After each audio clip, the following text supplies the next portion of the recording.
So let's start with reciting Namo Tassa. Namo Tassa Bhagavato Arahato Samma Sambuddhassa. Namo Tassa Bhagavato Arahato Samma Sambuddhassa. Namo Tassa Bhagavato Arahato Samma Sambuddhassa.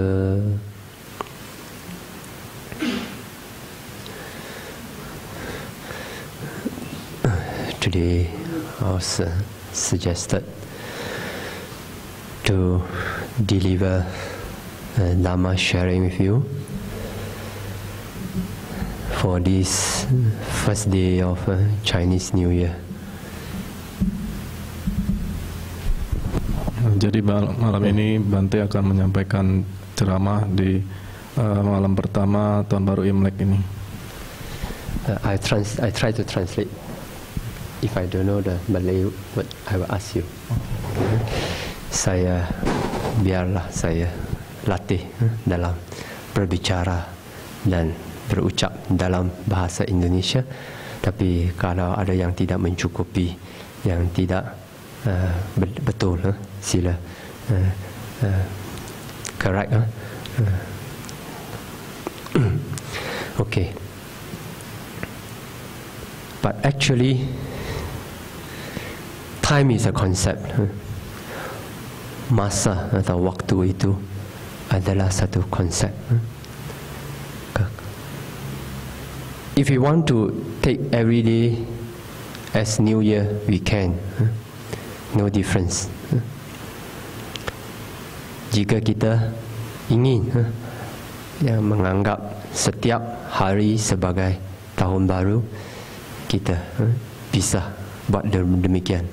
Bergantung kepada fikiran kita saja. So it depends on our mind only. So time is a concept.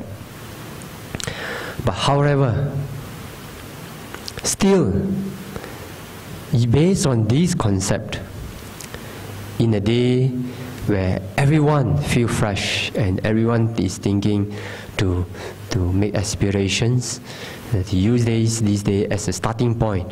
So this concept becomes useful concept. So because everyone comes together with that energy, with that freshness, with that fresh motivation, then if you join the flow, it is also good.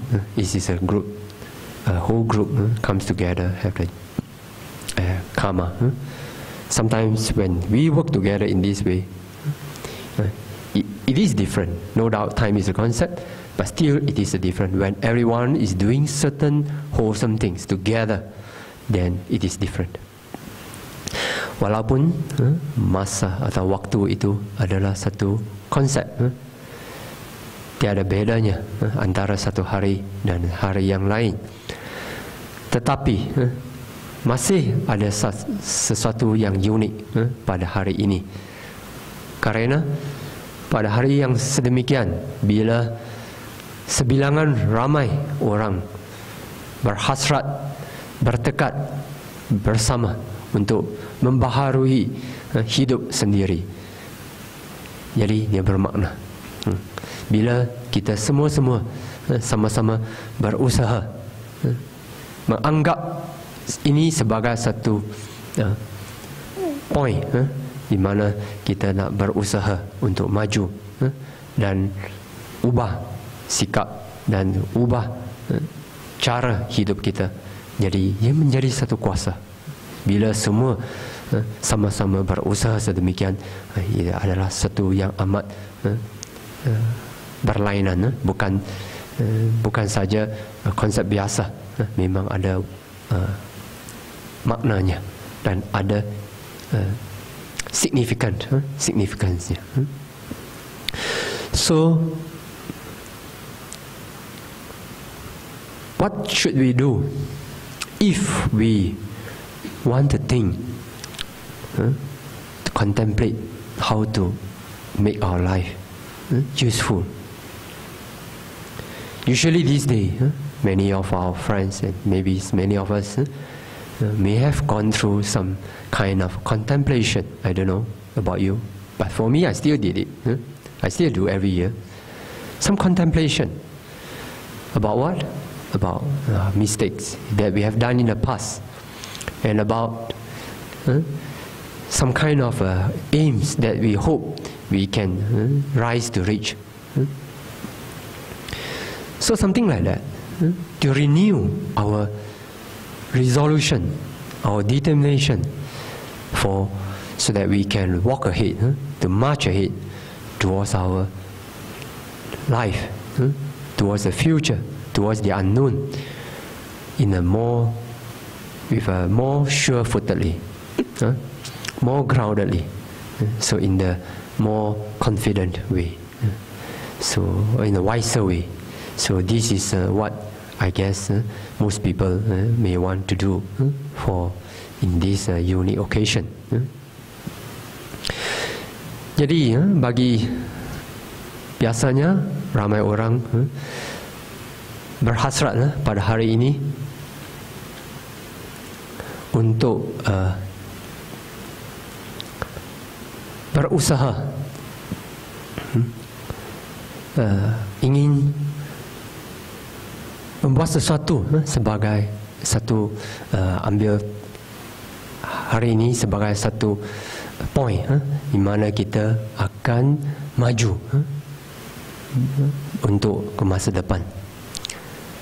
Jadi bagi saya sendiri pun, saya rasa hari ini bagusnya saya contemplate, merenung sama ada apakah kesilapan yang telah ada, yang telah saya lakukan. Mungkin kesilapan yang dapat diubah, diperbaiki untuk masa depan. Dan kadang-kadang kita fikir macam mana, adakah ada tujuan-tujuan, target-target yang kita ingin capai untuk masa depan, supaya renungan itu menjadi satu yang membantu kita untuk menghadapi hidup yang akan datang itu dengan lebih kuasa, dengan lebih keyakinan, dengan perasaan lebih pasti. Jadi itu penting. So when we are trying to think about our life, to improve our life, what are the things that we need to take into consideration, that we need to know? You see, many people want to live a better life. Everyone wants happiness, success. Nobody wants suffering, right?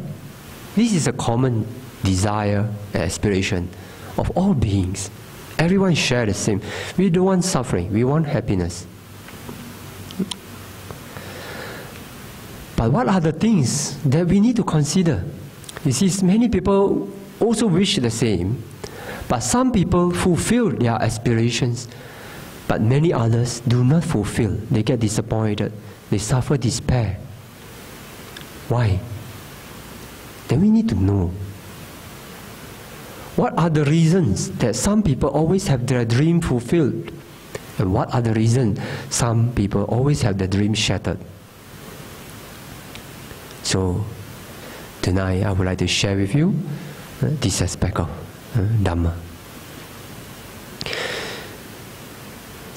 Bila kita ingin membuat sesuatu untuk ubah hidup kita, memperbaiki, meningkatkan taraf hidup kita, kualitas hidup kita,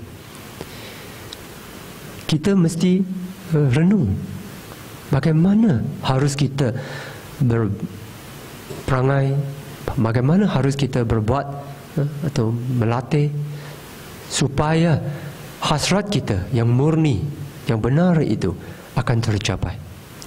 Kalau kita lihat di sekeliling kita, ada, walaupun setiap orang mempunyai keinginan, hasrat untuk mencapai kebahagiaan, dan tidak ada orang ingin menghadapi penderitaan. Ini memang hasrat keinginan segala makhluk di dunia ini, semua makhluk di dunia ini mempunyai keinginan yang sama. Tetapi kita lihat ada orang sentiasa mencapai mimpi mereka, so to speak, mimpi atau hasrat mereka, tujuan mereka, target mereka. Tetapi ada orang yang sentiasa, kebanyakan orang sentiasa menghadapi perasaan kecewa, putus asa kerana tidak dapat mencapai apa yang diinginkan. Apakah sebab itu? Apakah alasan yang menjadikan ada antara mereka yang antara semua makhluk yang ingin kebahagiaan, yang tidak mahu penderitaan, tetapi ada yang tercapai, yang berjaya, berhasil, dan ada yang tidak berjaya, tidak berhasil. Kenapa? Dan malam ini saya akan berbicara dalam aspek ini. How to say share? Berbagi cerita.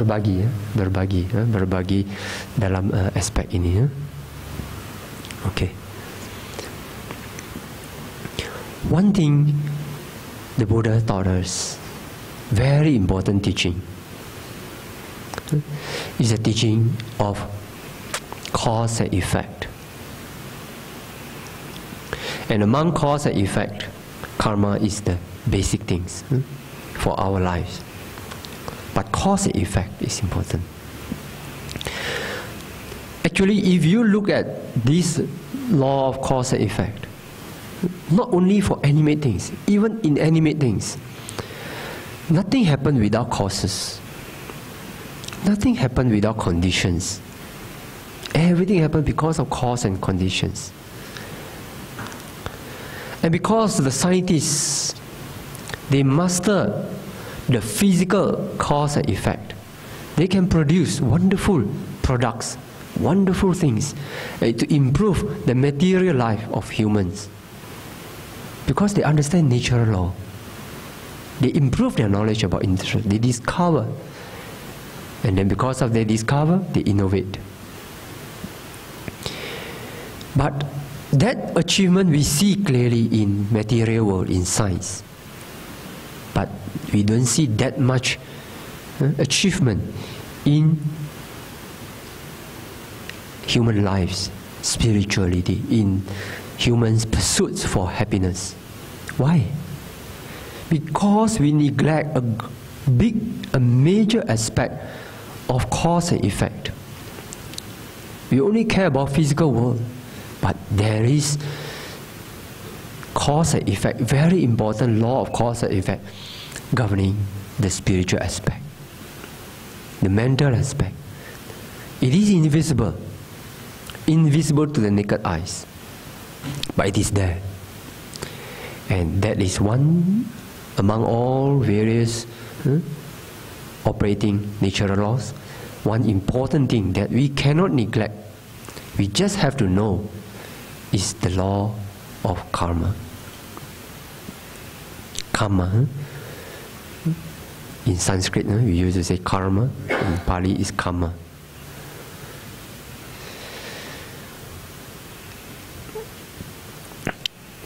Bila kita ingin maju terhadap hidup yang lebih baik, kita perlu faham antara ajaran Buddha, Sang Buddha. Yang penting itu ialah ajaran berkenaan dengan sebab akibat. Correct? Hukum sebab akibat.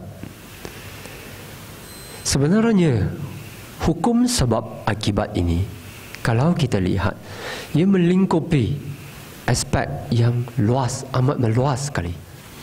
Bukan sahaja bagi makhluk-makhluk berkenaan dengan makhluk-makhluk yang hidup. Ia juga melingkupi aspek material, aspek kebentukan, aspek Jasmani. Jasmani, or kebendaan, I think. Bukan sahaja badan, human, but material. Kebendaan, or material.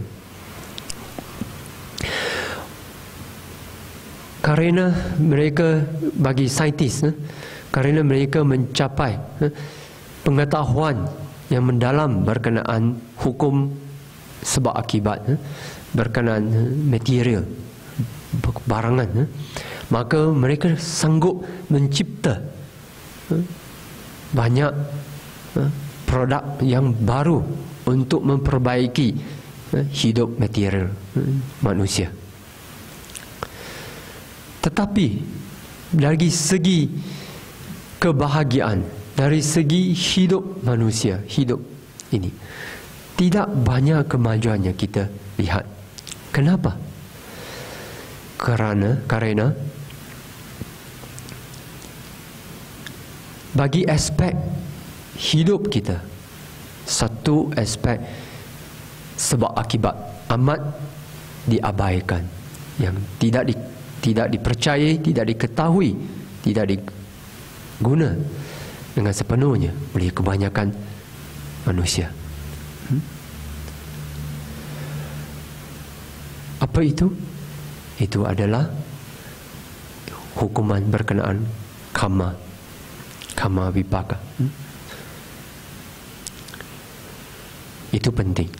Kalau kita tidak tahu sebab hukum, sebab akibat berkenaan karma, maka sulit kita nak membuat sesuatu untuk memperbaiki hidup kita. Hanya jika kita tahu apa yang ingin kita capai, kita bagaimana untuk menanam benihnya, menanam faktor-faktor untuk mencapai tujuan yang kita mahu capai itu, barulah sanggup kita mencapai hasrat kita.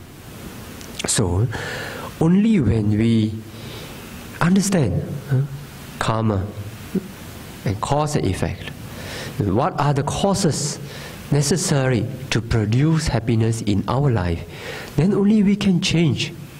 If not, we cannot. We don't know how to change our life.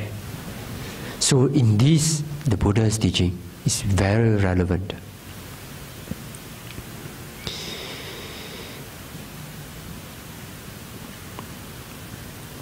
For one example, okay, nowadays you see when people are unhealthy, they get short life, or they feel a lot of sickness.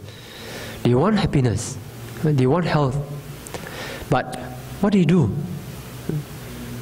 You know, Chinese, they try to kill a lot of animals. I don't know about in Indonesia, in many places. Now less in Malaysia, but those days a lot. They go for hunting. They go and kill all the wild animals, whatever. Or many animals become almost extinct because of the killing, because of the hunting. So they think by killing all the strange, all the wonderful animals, the rare animals, and eat them up, they feel this will produce health, will produce strength in them. But you see, this is a wrong understanding about cause and effect. Wrong understanding. They have the idea of cause and effect, but wrong understanding. So by killing, it only produces a cause of suffering, short life, sickness. So because of not understanding how karma works, you see, while people want long life, they want health, but they are creating the causes for short life, for sickness. So problem happen. So this is just one example. There are many other examples. So we need to know. See.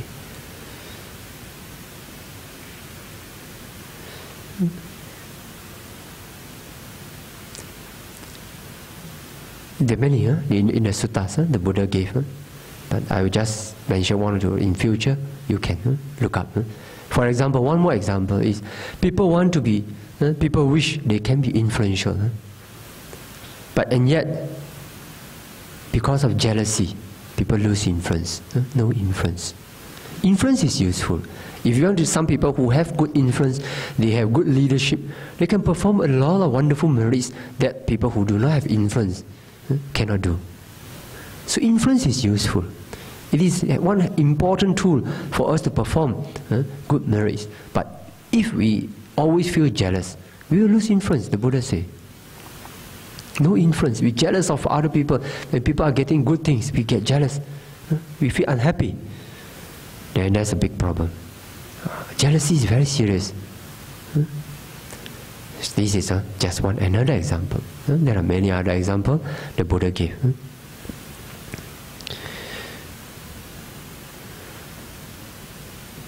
Ya, jadi satu contohnya, misalnya, bagi mereka yang ingin mencapai kesihatan dan panjang usia, panjang umur, tetapi kadang-kala mereka pergi hunting, berburu, forgot, berburu, pergi berburu, mereka ingin bunuh binatang-binatang yang liar, yang jarang dilihati. Sekumpulan, especially Chinese, kaum Cina kita, ada kadang-kadang ada masalah ini. Mereka ingin berburu dan tangkap binatang yang jarang dilihati dan makan. Dan fikir kalau makan binatang-binatang sedemikian, mereka akan menjadi sehat. Tetapi apa yang dilakukan itu adalah yang opposite, yang terbalik. Sebenarnya kalau kita berburu, kita membunuh, binatang-binatang lain, apakah karma yang telah kita tanam? Tanam karma itu adalah karma untuk kesakitan, karma untuk nyawa pendek. Jadi tujuan tidak tercapai. Buat sementara seakan akan tercapai, tapi untuk masa waktu yang berpanjangan itu, cause effect ini, karma akan timbul. Akhirnya terpaksa membayar balik segala yang telah kita hutang itu. Suka kita mesti menghadapi karma kita sendiri dan akibat daripada karma itu. Ada banyak contoh lagi. Ada satu lagi contoh yang diberikan oleh Sang Buddha adalah perasaan curiga. Jealous. Curiga. Jealousy. No, not curiga. Sorry, curiga is suspicion. Iri hati. Okay. Iri hati. Perasaan iri hati. Kadang-kadang ada orang inginkan hidup yang ada pengaruh. Memang bagus, pengaruh itu tidak salah. Yang kalau kita berserakah terhadap pengaruh, itu yang jadi masalah. Tetapi pengaruh itu kadang-kadang bagus juga. Bagi pemimpin, pengaruh itu amat berguna. Bagi mereka yang mempunyai pengaruh, mereka dapat membuat jasa yang berguna, amat berguna. Bagi mereka yang kurang pengaruh, ada setengah-setengah jasa itu tidak dapat disempurnakan kalau kita tiada pengaruh. Pengaruh itu amat berguna. Tetapi tidak harus kita mengejar atau berserakah terhadap pengaruh. Memang itu bukan caranya. Tetapi ada orang, walaupun dia ingin mempunyai pengaruh, dia rasa bagusnya macam pemimpin-pemimpin sedemikian, dia ada pengaruh, banyak kerja yang baik, banyak jasa yang baik dapat dibuat. Kemudian mereka mahu pengaruh. Tetapi kerana terlampau inginkan pengaruh, mereka rasa iri hati terhadap orang yang ada pengaruh. Dan iri hati itu adalah satu sebab menjadikan seorang hilang pengaruh. Dari segi karma, Sang Buddha berkata sedemikian.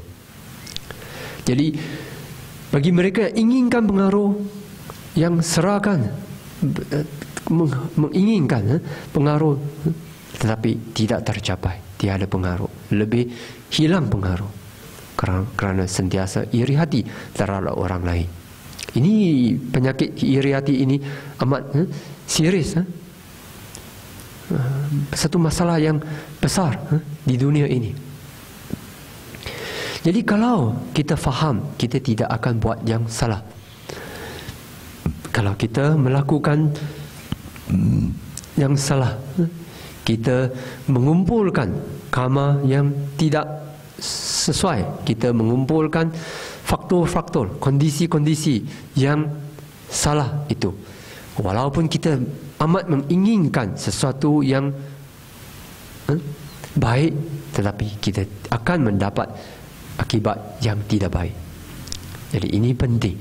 Jadi bagi sesiapa yang ingin memajukan, meningkatkan taraf hidup kita, kualitas hidup kita, kita mesti berusaha sepanjang ini hukum ini, yaitu hukum sebab akibat.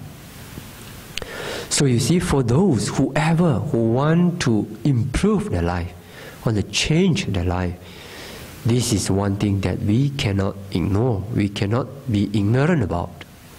That is the law of cause and effect, and specifically karma.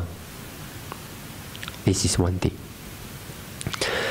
Then secondly, we need to know, if we want to change our life, we want to improve our life, we need to understand about mind.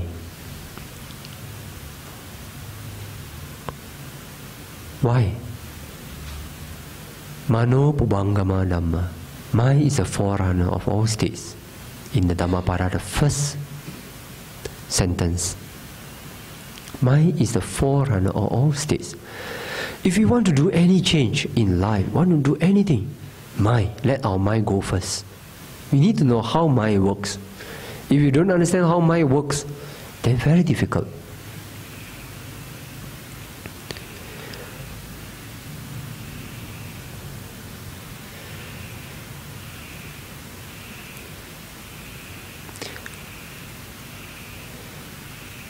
Satu lagi hukum yang perlu kita fahami bila kita mahu ingin mengubah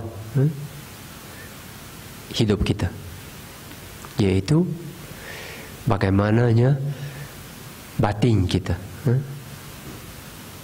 berfungsi. Bagaimana batin kita berfungsi, caranya kita mesti faham. Kenapa?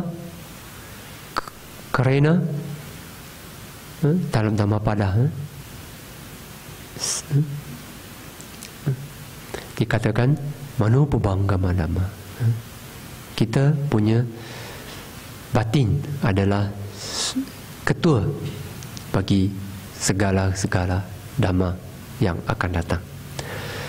Apa yang kita inginkan, biarlah fikiran kita, biarlah batin kita mengetuainya. Dia mesti mula dengan batin kita, mesti bunga dengan batin kita. Kalau batin sudah salah, fikiran kita sudah salah, anggapan kita sudah salah, tidak akan tercapai. Jadi itu adalah ketua. The leading factor is the mind.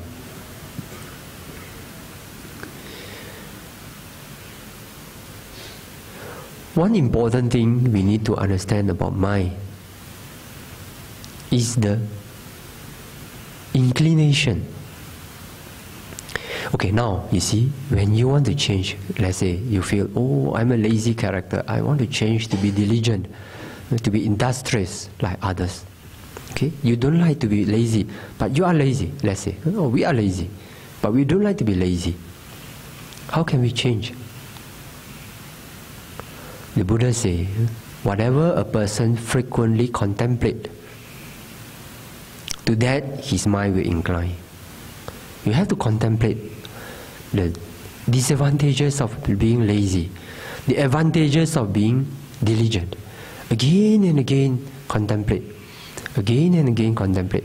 And slowly the mind will incline towards industry, towards diligence. Slowly, slowly we can achieve. Another example, we don't like to be unmindful, we want to be mindful. We find being unmindful is so inefficient. We waste so much of our energy and time. And then whole day we practice, so months and months, still not making progress. But the other mindful guy, within a short time, he made good progress. So we feel, oh, we lose out so much.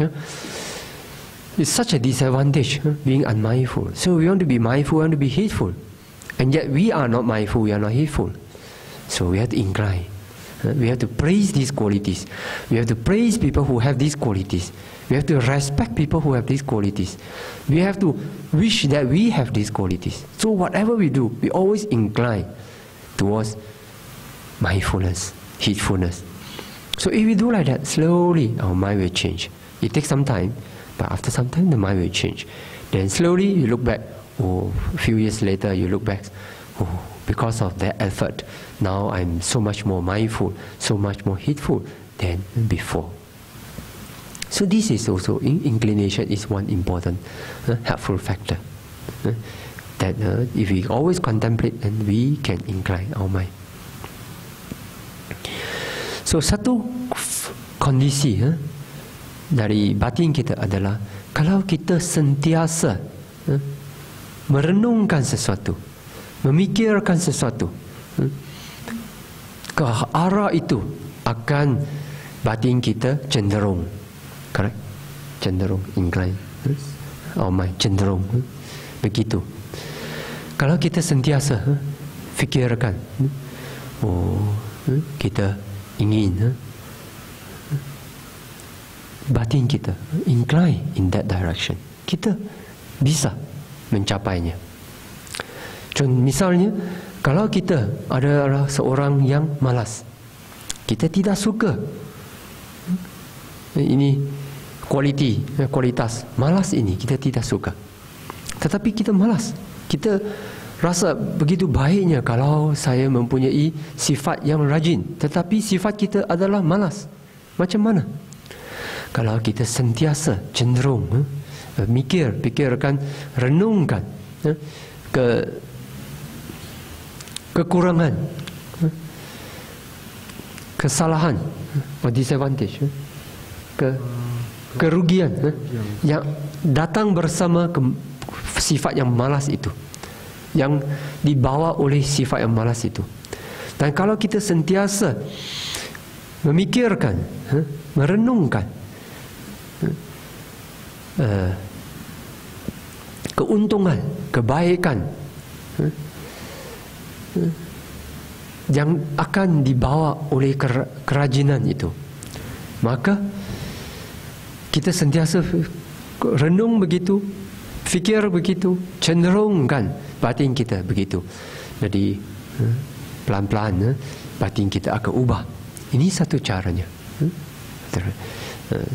Sang Buddha ada kata, apa yang kita sentiasa renungkan itu, kita akan cenderung ke arah itu.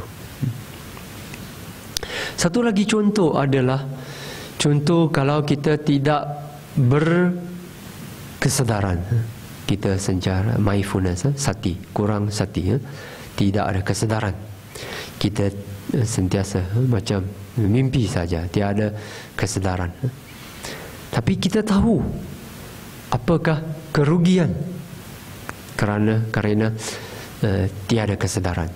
Dan kita tahu apakah manfaatnya bagi mereka yang mempunyai kesadaran. Jadi kita mahu ubah. Macam mana? Kita mesti sentiasa fikirkan kebaikan, kesadaran dan kerugian tanpa kesadaran. Dan kita sentiasa menghormati orang yang mempunyai kesadaran, sentiasa memuji kualitas kesedaran ini, Dhamma kesedaran ini, sati ini. Kalau kita sentiasa ada hormati, ada menghargai kualitas ini, ada memuji kualitas ini, pelan-pelan kita lama-lama batin kita akan cenderung terhadap mempunyai kualitas sedemikian kesedaran. Jadi pelan-pelan kualitas kesedaran ini akan muncul dalam batin kita. Ini pun satu caranya.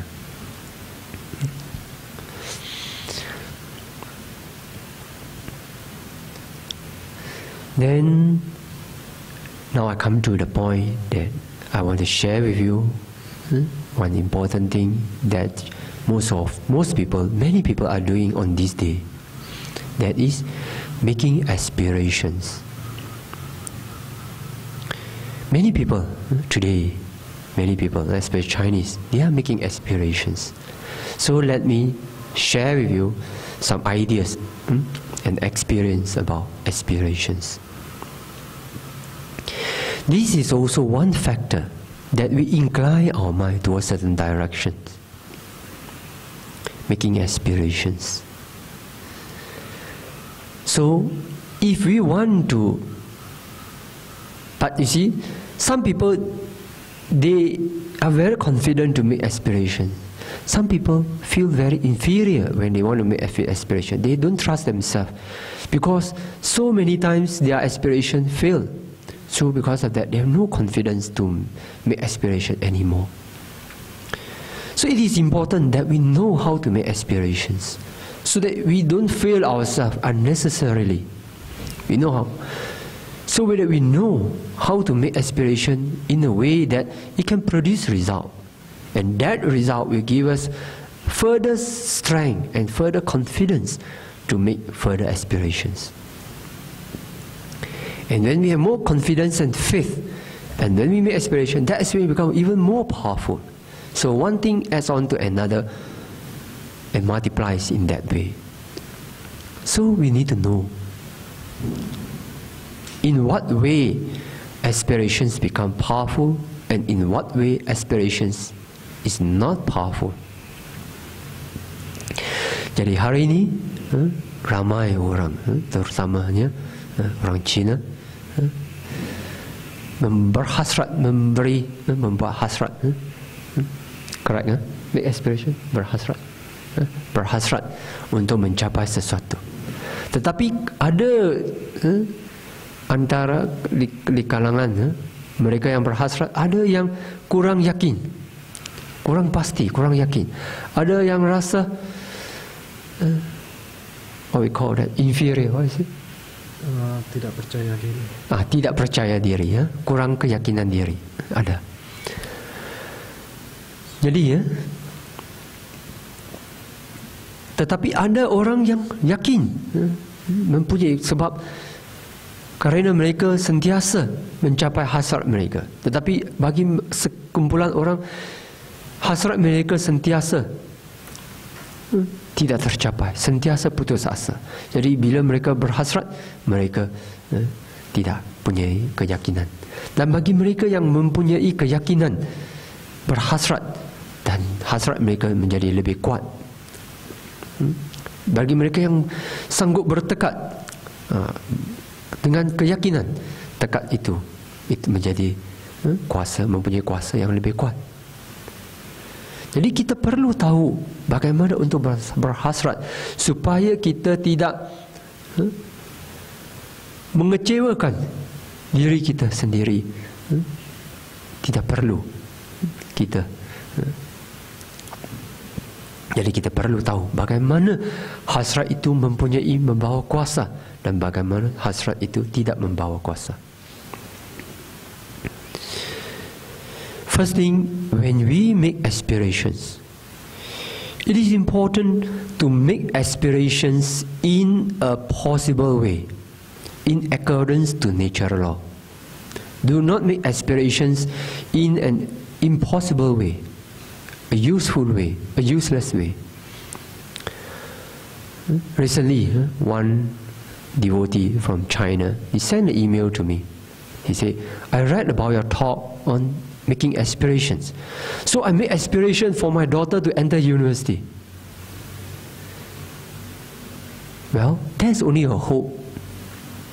But whether your daughter can enter the best university in China, that depends on her. If she make aspiration, maybe it works better. But if you make aspiration, there's only a hope. That hope cannot replace the effort of that individual. If the Buddha could make us enlightened without ourselves making effort, the Buddha would have done that long ago. But it was not possible. Even the Buddha couldn't do that. He could not make us enlightened without ourselves having cultivated sufficient parami, without ourselves having practiced hard sila samadhi panya. So this is important. So it must be, that aspiration must be real, must be practical, must be in accordance to natural law. Because in our natural law, everyone is responsible for our own life. No one can purify our mind. No one can work for our mind. Even for eating, we have to eat ourselves to feel full.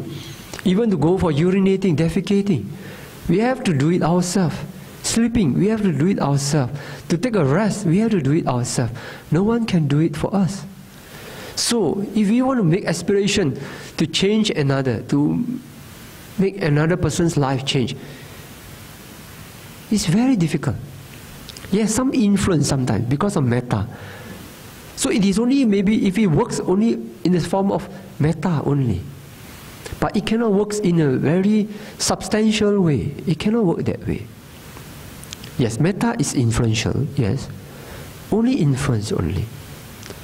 Very, very indirect. The direct reason is that person himself. So you need to know. No doubt we always make wish, may this world be peaceful, have peace. But whether the world will be peaceful or not, we cannot be troubled with that. We only make wish. Hopefully more people make the same wish, so hopefully generate a good force. That is useful. But we cannot rely on one person's individual wish to change the whole world. It contributes, yes, because everyone's mind contributes to the mass. Okay? So we need to understand. Satu faktor yang kita perlu fahami bila kita mahu berhasrat adalah hasrat kita itu mestilah dibuat dalam cara yang mungkin tercapai, mempunyai kemungkinan untuk tercapai, untuk berhasil. Kalau kita berhasratkan sesuatu yang tidak mungkin, pasti kita kecewa. Pasti hasrat itu tidak akan mendapat akibat yang sempurna. Tidak akan. Kenapa? Kerana ia tidak dibuat mengikuti hukum semula jadi. Kenapa? Baru-baru ni saya terima satu email daripada China. Ada seorang dia minta, dia kata, saya sudah mendengar ceramah anda berkenaan dengan bagaimana berhasrat. Tapi bagi itu saya pun berhasrat, moga-moga anak perempuan saya dapat masuk ke universiti yang paling bernama, yang paling baik di seluruh China. Jadi saya rasa sudah salah anggapan itu, salah faham bagaimana berhasrat itu. Memang mungkin baik, hasrat sedemikian memang bagus dari segi metta, dari segi cinta kasih. Tetapi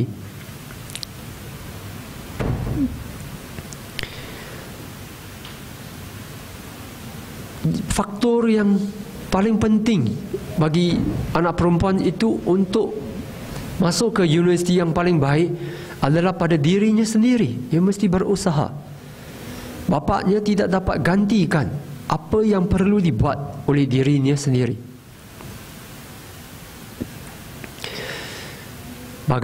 Bagi perkara hal-hal sebagai kita nak makan, pergi ke tandas, kita nak rehat, tidur, kita nak menyucikan batin kita. Hal-hal sedemikian tidak dapat digantikan oleh orang lain. Sang Buddha pun tidak dapat bantu kita.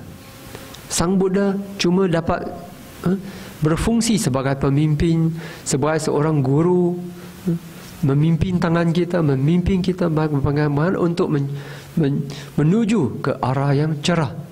Tetapi dia tidak dapat menggantikan usaha yang kita perlu lakukan.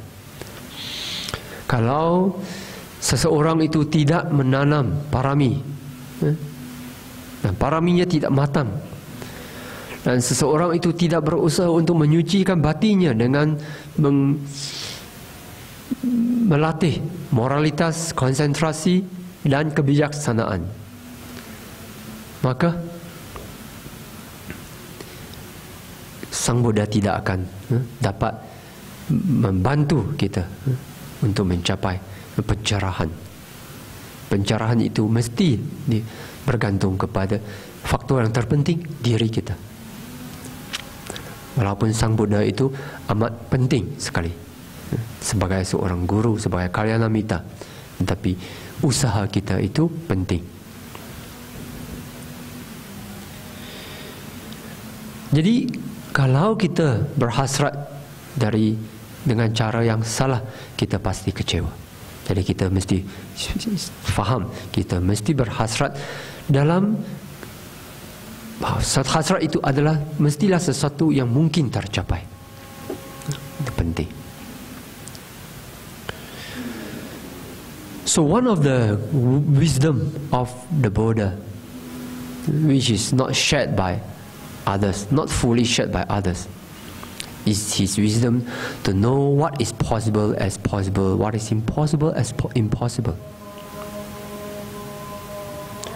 So for that reason, it is, even though we do not have a complete knowledge about what is possible and what is impossible, but we can use the knowledge handed down by the Buddha in the text. Based on that, we know, okay, we work hard. Okay, what are possible, what are impossible. If you want to be healthy, you want to know what are the factors involved. If you want to be successful, you need to know what are the factors involved. So in this way, we need to study the Dhamma, the teaching, the Buddha's teaching. That's very, very helpful for us to know what are the possible aspirations that we can make. Okay. Jadi untuk memahami apakah yang mungkin, apa yang tidak mungkin, kita dapat, kita bisa menggunakan pengetahuan yang telah dihantar, what we call, handed down to us, diwariskan kepada kita. Itu penting. Karena Sang Buddha adalah orang yang mempunyai pengetahuan sempurna berkenaan apakah yang mungkin dan apakah yang tidak mungkin. Kualitas Buddha ini tidak dipunyai oleh murid-muridnya, correct kan? Disciples, dengan sempurna. Walaupun kita pun tahu sebahagiannya, apa yang mungkin, apa yang tidak mungkin, tetapi pengetahuan yang sempurna bagi aspek ini hanya dipunyai oleh Sang Buddha. Jadi kalau kita ingin tahu apakah yang mungkin, apa yang tidak mungkin, itu kita bisa, kita harus berusaha untuk memahami ajaran Sang Buddha. Dengan ini kita dapat menyingkatkan jalan kita untuk mencari jawapan. Kita dapat menjimatkan banyak tenaga. Karena apa yang telah dikatakan oleh Sang Buddha itu benar sekali. Jadi dengan itu kalau kita faham lebih senang. Okay, these I won't go into details. So regarding what is possible, what is impossible, again, this is just to arouse your interest to search for further answer. Okay, because you cannot finish a talk if you go into every details. So the next things. And aspirations become powerful if it is supported by merits. If we do not have enough merits, then we make aspiration. That is also good.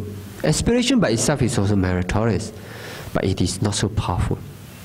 If it is powerful, it must be supported. If it were to be powerful, it must be supported by merits. Strong karma, better still parami, karma that can lead us to be free from samsara. So, that's why whenever we perform some good merits, we make aspiration, so that we tie it up, we link the merits with our aspiration, we tie it with our aspiration, so that our merits will ripen in that direction. We see this umpteen times in our text. So many examples in our text showing how people in the past they make aspirations when they have powerful merits. For example, when they perform dana to Buddha, to Pacceka Buddha, to the Arya disciples of the Buddha. Then after that they make aspirations. And when they emerge from jhana, they make aspirations. Very powerful. When they have great wisdom, they make aspiration. When they listen to Dhamma, after that, with deep understanding of cause and effect, they make aspiration. So all these merits support our aspirations. It's like someone who has good capital. Without capital, you can only wish. But with capital, your wish can come true, be supported by good capital.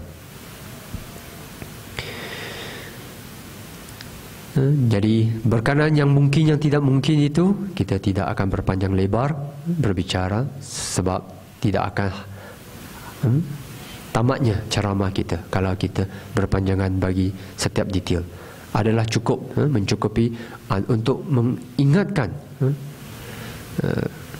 kamu sekalian supaya berusaha untuk mencari jawapan berkenaan apa yang mungkin, apa yang tidak mungkin dalam ajaran Sang Buddha.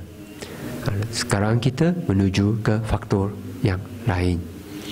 Satu faktor untuk menyokong hasrat kita adalah apa? Punya. What is it, punya? Indonesia? Parami, berhala. Parami, berhala. Okey. Jasa. Punya impali. Punya impali.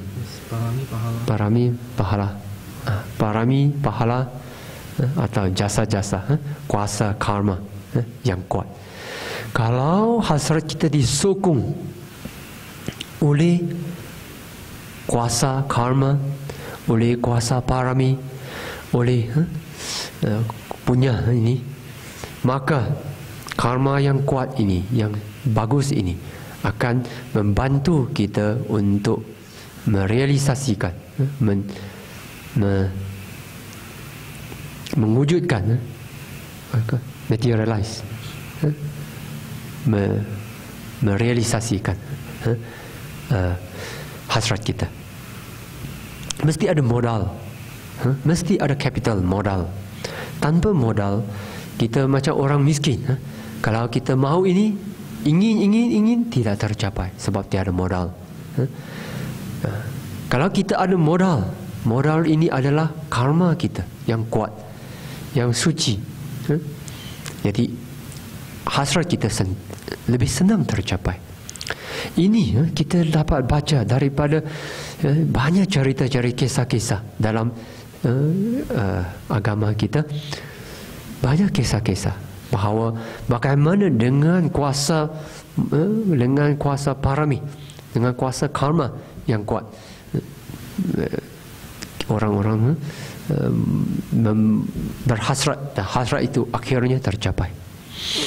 Terutamanya kadang-kadang dalam kita baca ada bagi mereka yang telah membuat dana kepada Sang Buddha, kepada Pacceka Buddha, kepada murid-murid, siswa-siswa Arya, siswa murni itu, selepas membuat dana mereka berhasrat dan hasrat itu tercapai.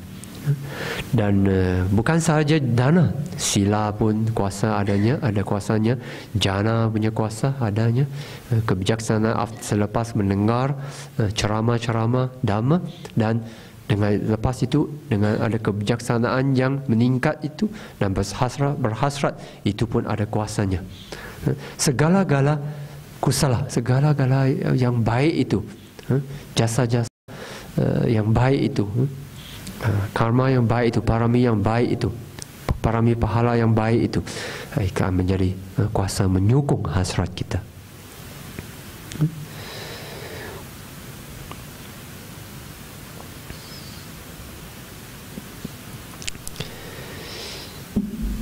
And that is those are the main points. There are many other minor points to talk about, but I will only share one or two because it's not possible to complete all aspects in this. I want to share one or two, maybe some personal experience as well. I don't know, I have a lot of joy when I see other people fulfill their aspiration, achieve their aims. I don't know why. I always, whenever I see someone's dreams come true, oh, so much joy. If it is pure, not for someone who win a war, I never rejoice that. But I have a lot of joy when I see people fulfill their wish, noble wish, pure wish. And I always wish other people's aspiration be fulfilled. And whenever I can, I try to contribute my parts, my share, to help people fulfill their wish. I don't know. And strange thing, I did it purely, without any plan, for my own personal gain. But one thing strange, the more I aspire like that, and the more I rejoice like that, I always find very strange wherever I go, even to a place where I find unknown, a lot of unknown people don't know me. I'm a new guy, in a new place, in India, somewhere far away, in a remote area, in Himalaya. People come around, and they want to help me. They want to fulfill and help me to achieve what I want to achieve. Very strange. When I reflect, I say, maybe these qualities, I have this kind of good friends and good karma. I personally find, I feel deeply, this attitude helps me a lot. The mudita feeling, always I hope whenever people have success, I hope their success can last long, not be lost. And when people find happiness, I wish their happiness lasts long and not be lost. I know very little jealousy, very, very little jealousy in my life.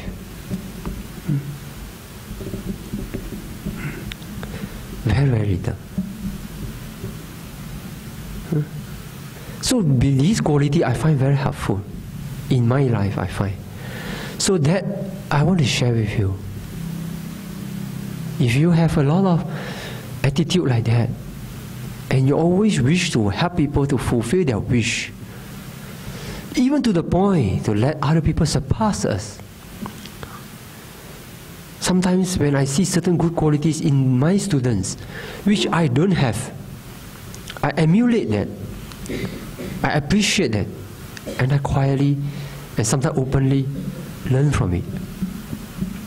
Some of my students have such wonderful qualities of patience, which I don't have.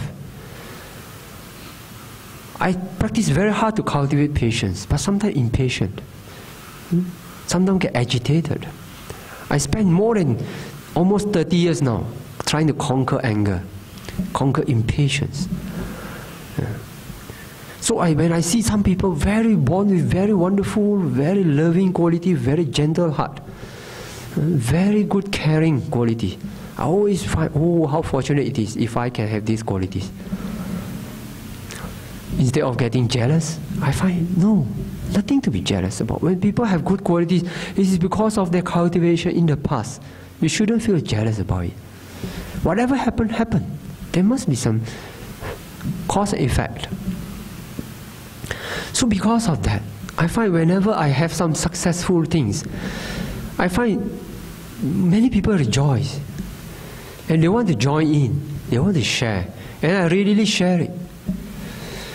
So because of that, I find helpful.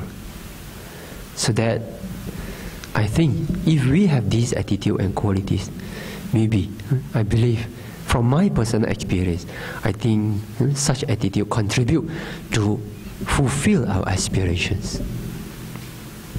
Well, this is very personal. Well, it's up to you to believe or not, but I share with you this part.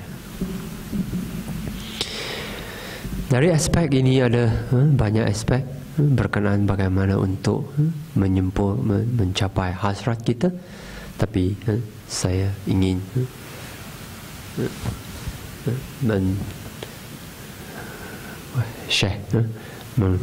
membagi kan pengalaman yang saya sendiri. Ini sangat personal. Saya rasa sentiasa bergembira, rejoice, bergembira. Bila masa saya lihat ada orang lain mencapai hasrat mereka. Mestilah hasrat yang benar, bukan hasrat untuk memenangi peperangan itu. Saya tidak rejoice sesiapa memenangi peperangan, sebab bila perang itu tiada kejayaan yang sebenarnya. Sentiasa yang menang pun berdarah, yang lose, kalah. Yang kalah, kalah, sorry ya. Yang kalah itu pun berdarah, yang mati. Jadi tiada seorang yang benar-benar memenangi peperangan. Jadi, tetapi kalau saya lihat ada orang mencapai hasrat yang murni itu, yang bagus itu, saya sentiasa bergembira. Dan bila-bila masa saya rasa kalau saya dapat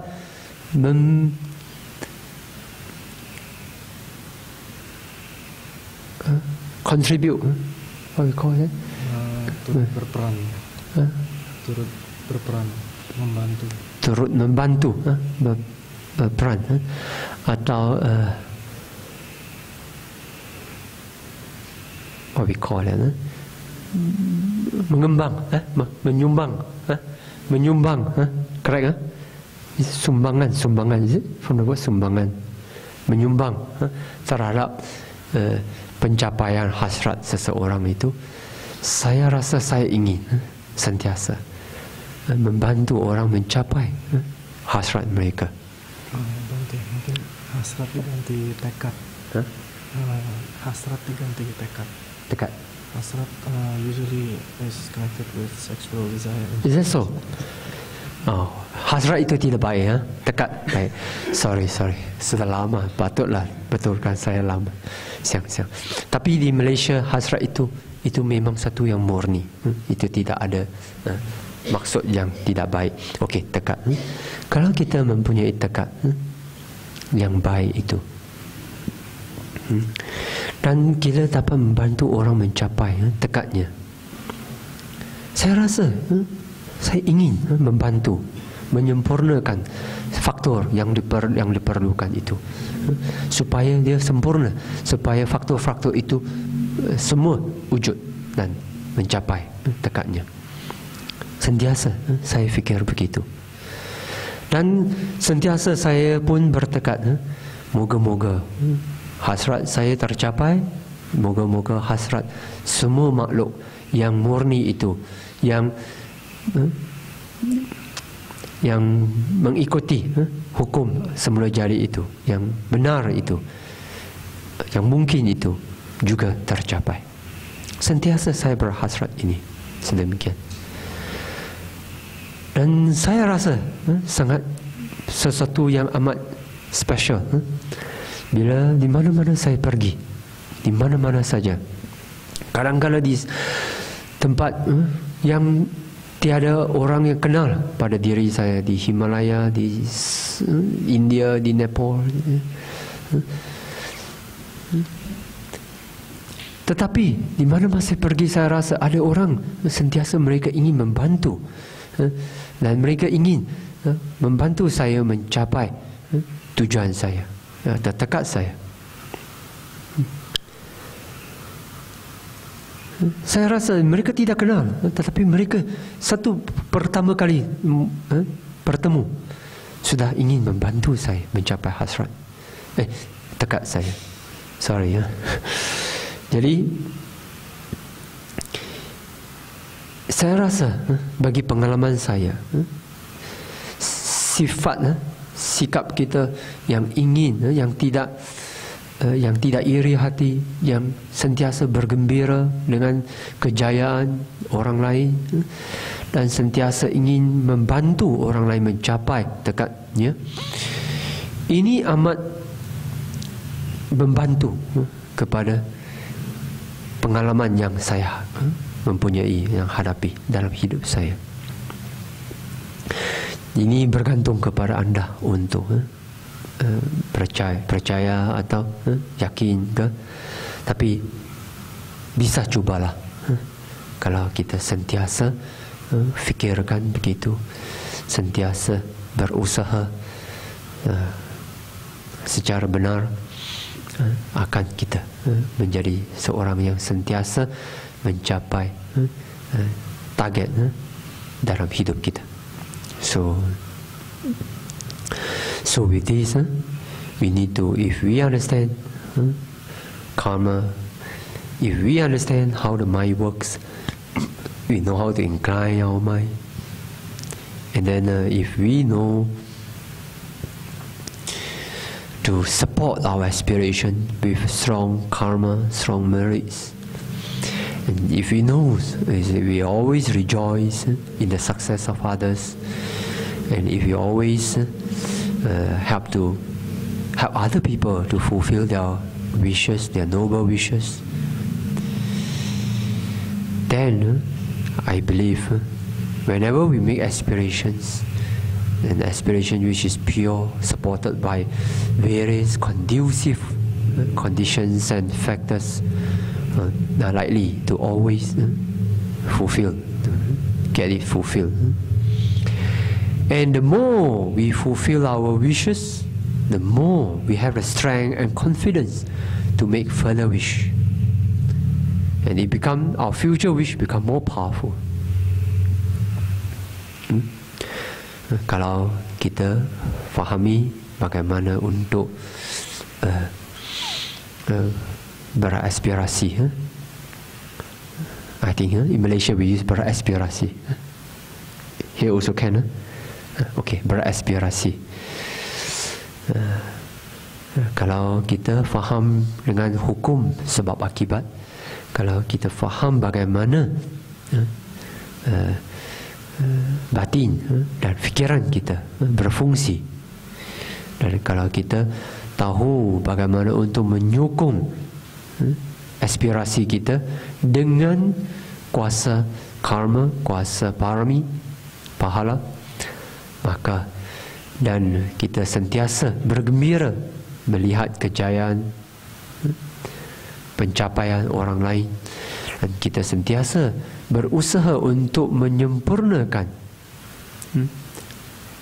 usaha orang lain untuk mencapai aspirasi. Dan kalau kita sentiasa bersikap sedemikian dan berusaha sedemikian, maka aspirasi kita senang tercapai, saya rasa. One more thing, I personally find that a mind and aspiration which is made with the highest concentration and with the purest wisdom, that aspiration is very wonderful. It's very powerful. And among yogis, we have yogis who have this experience. When they look into their future, it's such. But they decide, I don't want this future, I want to change. So they meditate very hard. And after that, practice the highest concentration. And then invoke the highest vipassana insight knowledge. Emerge from that. From good concentration and good wisdom. Make aspiration, powerful aspiration. Again, look into the future. Future change. Future changes. It's no more the same. It's brighter and better. We have this experience with yogis.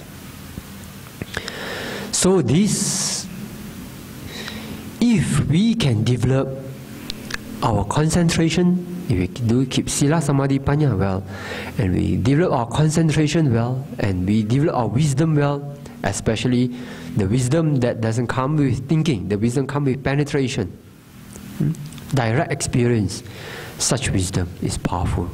And with power of concentration and wisdom, and we make aspiration, and that inspiration is very wonderful, very powerful. Satu lagi faktor yang amat penting yang saya ingin berbagi kepada anda adalah kuasa konsentrasi dan kebijaksanaan. Bagi mereka yang sanggup mencapai konsentrasi yang tinggi dan mempunyai kebijaksanaan yang tinggi, terutamanya kebijaksanaan yang tercapai dalam vipassana. Kedua-dua ini amat berguna, amat menyokong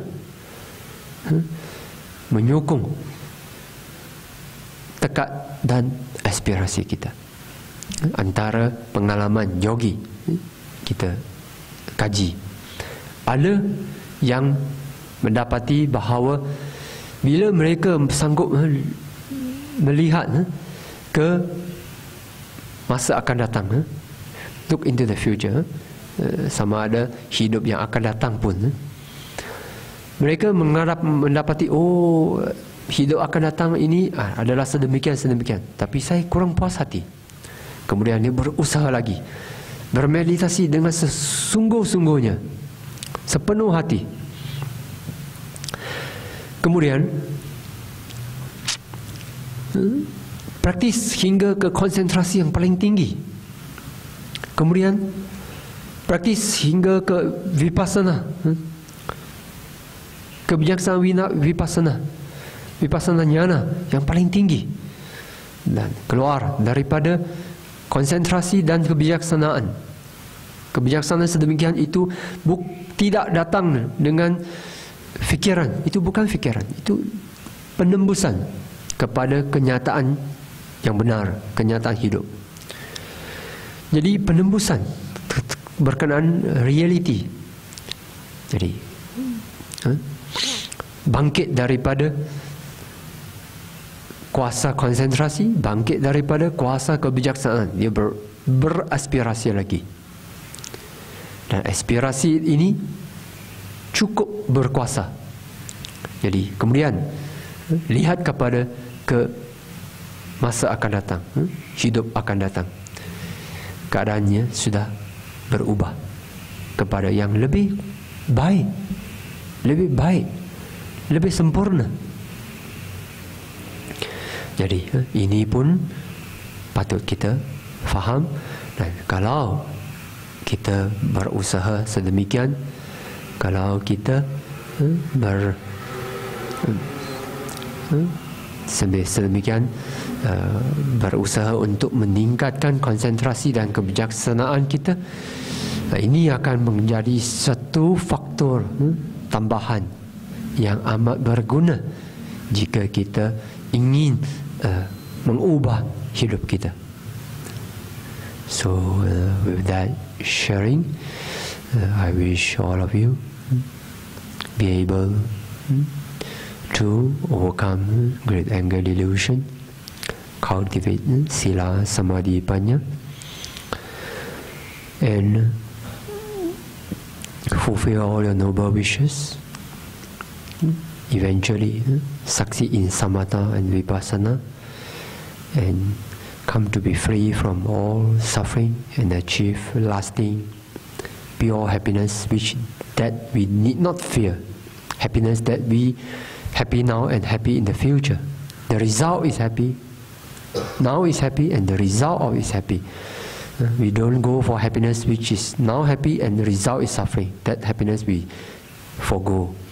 But the happiness now and happiness of future, like jhana happiness, wholesomeness happiness, may all achieve such happiness and eventually come to realize Maggaphala and Nibbana. Jadi saya dengan ini saya ucapkan kepada segala pencapaian kepada anda. Moga-moga semua dapat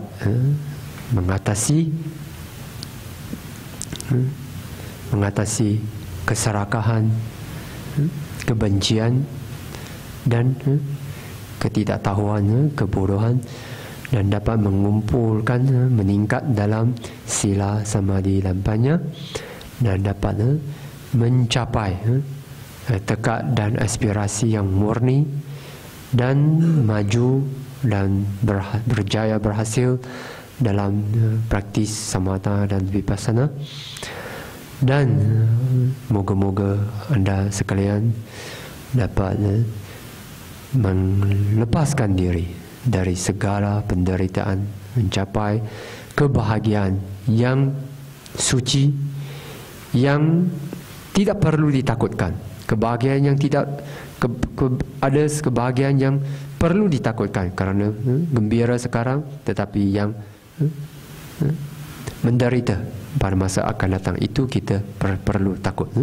Tapi bagi kebahagiaan yang seperti kebahagiaan jhana, kebahagiaan mengikut dana dan sila, itu kebahagiaan itu akan membawa kebahagiaan kini dan akibatnya juga bahagia. Kebahagiaan sedemikian kita tidak perlu takut.